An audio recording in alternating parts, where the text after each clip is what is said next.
রব্বি আউযু বিকা মিন হামাযাতি শায়াতিন ওয়া আউযু বিকা রব্বি আইয়াহদুরুন। সালামুন আলাইকুম। কোরআন থেকে জানতে চাই, আমি মহিউদ্দিন। আমি এখন আলোচনা করব শাস্তির বিধান কে কার্যকর করবে, আল্লাহর আইন কে বাস্তবায়ন করবে, কোরআনের শাসন কে কার্যকর করবে। এগুলি আসলে সাধারণ জ্ঞান দিয়েও বোঝা যায় যদি একটু চিন্তা করা হয়। দেখুন, সেটি হচ্ছে আল্লাহর আইন, অর্থাৎ মন্দ কাজের শাস্তির ব্যবস্থা। এটা ওই ব্যক্তি করতে পারবে যাদেরকে আল্লাহ রাব্বুল আলামিন, যাকে আল্লাহ রাব্বুল আলামিন ক্ষমতা দেন, যাকে ফয়সালা করার অধিকারী করেন, যিনি ফয়সালা করতে পারবেন, ফয়সালার অধিকারী করেন। তো দেখুন, সূরা নিসার 59 নম্বর আয়াতে আল্লাহ রাব্বুল আলামিন বলেছেন, তোমরা আনুগত্য করো আল্লাহ এবং তার রাসূলের এবং তোমাদের দায়িত্বশীলের, অর্থাৎ যিনি ফয়সালা করবার অধিকারী হন, ক্ষমতাপ্রাপ্ত হন, তার আনুগত্য করো। যদি মতানৈক্য দেখা দেয় তাহলে ফিরে আসো। মতানৈক্য মানে হচ্ছে আমাকে কুফরি করতে বাধ্য করবে, আল্লাহর আইন মানতে বাধা দিবে, এরকম হলে তার আনুগত্য করা যাবে না। তাহলে তার বিরোধিতা করতে হবে।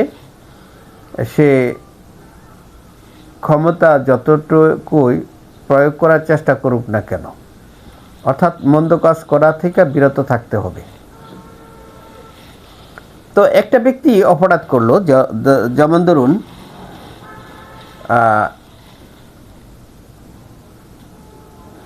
জিনা করলো, তার শাস্তি সূরা নূরের 102, 3, 4 এর 3টে আয়াত পড়ে দেখবেন যে জিনাখোরের শাস্তি হচ্ছে 100টি বেত্রাঘাত করা, জিনাকারী এবং জিনাকারিণী।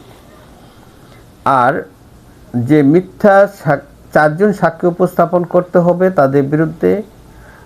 আর তারা যদি মিথ্যা সাক্ষ্য দেয়, প্রমাণিত হয়, তাহলে তাদেরকে 80টি বেত্রাঘাত করতে হবে।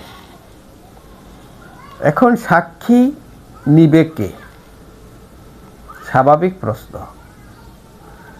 এটা তো কোনো ব্যক্তি বা কোনো আমরা যাদেরকে আলেম ওলামা বলে থাকি, এরা কি এই সাক্ষী নেবার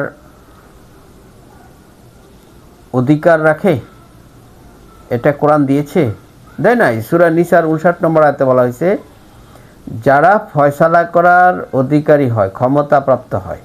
সূরা হজ্জের 41 নম্বর আয়াত পড়লেও দেখতে পাবেন, আমি যাদেরকে ক্ষমতা দিই তারা সালাত কায়েম করবে, যাকাত আদায় করবে, ভালো কাজ চালু করবে, মন্দ কাজ বন্ধ করবে।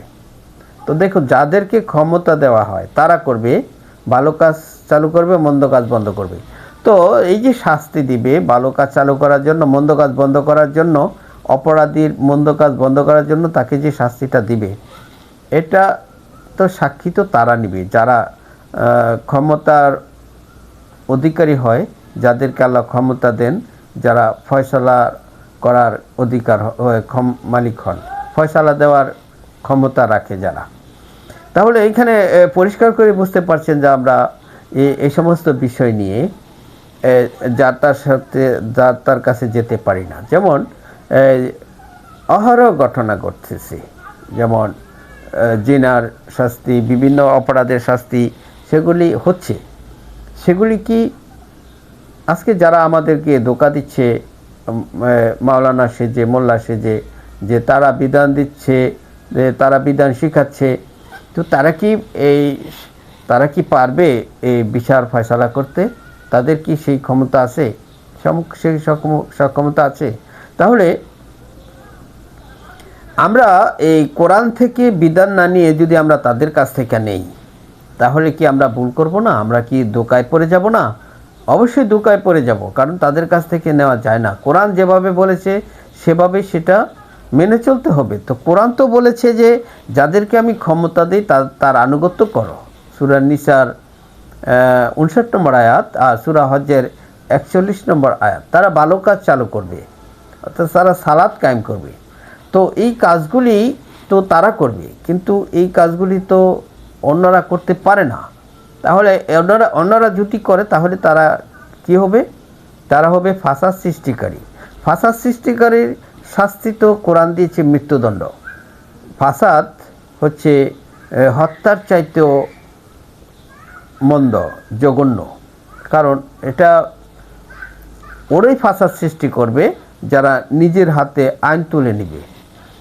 তো আমাদের দেশে এই আইনগুলি তো দেখা গেছে যে অনেক ক্ষেত্রেই ধার্মিক সেজে ধর্মকে ব্যবহার করে, ইসলামকে ব্যবহার করে, আল্লাহ এবং তার রাসূলকে ব্যবহার করে, কোরআনকে ব্যবহার করে, ইসলামী শিক্ষাকে ব্যবহার করে তারা মানুষকে এমনভাবে উদ্বুদ্ধ করছে যেন এগুলি তারা করবে বিচার ফয়সালা। আজকে দেখুন অনেক ক্ষেত্রে এমন দুর্ঘটনা ঘটিয়েও ফেলছে যে তারা নিজেরাই আইন হাতে তুলে নিয়েছে। তারা এই সামাজিকভাবে নয়, মোল্লা মুন্সি সেজে তারা ফতোয়া দিচ্ছে আর জনগণকে দিয়ে তারা সেগুলি বাস্তবায়ন করছে, যার কারণে রাষ্ট্রীয় বিধিবিধান লঙ্ঘন হচ্ছে। অর্থাৎ যেটা রাষ্ট্রে করার কথা সেটা তারা নিজেরা করে নিয়েছে, যার কারণে দাঙ্গা হাঙ্গামা বা ফাসাদ সৃষ্টি দেখা দিয়েছে, যার কারণে জঙ্গিবাদ সৃষ্টি হচ্ছে, সেগুলি করা হচ্ছে। তো এই ব্যাপারে সচেতন থাকা প্রত্যেকেরই উচিত যে আমরা আসলে কোরআন কি বলেছে আর আমরা কি করছি। দেখুন কোরআনের কাছে মানুষকে যেতে দেওয়া হচ্ছে না এই কারণেই যে তারা নিজেরাও কোরআন বুঝছে না এবং অন্যকেও বুঝতে দিচ্ছে না। যদি তাদের সামনে কোরআন উপস্থাপন করা হয় তখন তারা বলে যে আমরা যা শিখিয়েছি সেগুলি কোরআনে থাকতে হবে না, এরকম কথা বলে।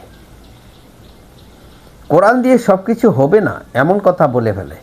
তাহলে আপনারা চিনতেই পারছেন, বুঝতেই পারছেন যে বিষয়টা কি দাঁড়িয়েছে। অতএব আমি সকলকে সতর্ক থাকার উদাত্ত আহ্বান রেখে আমি আমার আলোচনা এখানে শেষ করছি। সালামু আলাইকুম।